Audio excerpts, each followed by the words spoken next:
Why do we take on other people's perception as our reality is because social influence is the strongest type of influence. There's an amazing book called Influence by Robert Cialdini. It's definitely, we got to add that to the reading list. It was definitely like a game changer book. And there's a lot of studies in there that talk about how how powerful certain influences in our life are, but the strongest type of influence is social influence, especially if it's people in your social circle or people that you look up to. And there's tons of studies about how the percentage of of people who will blindly follow a man crossing the street if he's wearing a suit compared to a guy in just like raggedy clothes or just regular clothes, just like this all these subconscious perceptions of like this person knows what they're doing subconsciously. There was also another study in there real quick, I just want to comment on these of it was a really sad story of this woman in New York who just got like beat up, mugged, like totally beat up and mugged in front of like 50 something people. And it's called like the bystander effect or something like that, to where everybody there was like, oh, there's all these people. Someone's going to do something or someone's going to call the police. And at the same time, like, oh, no one else is doing anything, I'm not going to do anything. Like social influence, even though it was blatant that this lady's like screaming for help kind of thing. So it talks about how powerful social influence is.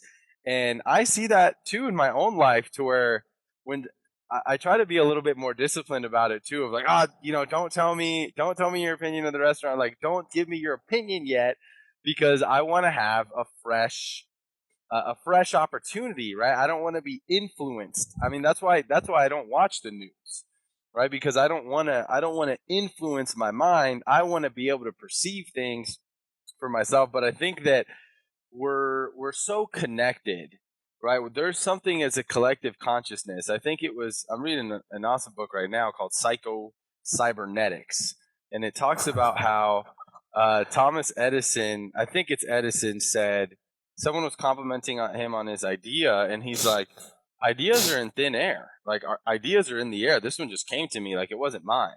And I think like we inform each other on a subconscious level sometimes, of like we can have this idea or thought or feeling, and it's, what happens and we're like, oh, I don't know, I didn't get the right vibe from that person, especially if you're closer with a person. Like with Courtney, all the time I'll be thinking of something and then she'll say exactly what I was thinking. I was like, what, did you just pull that from my brain?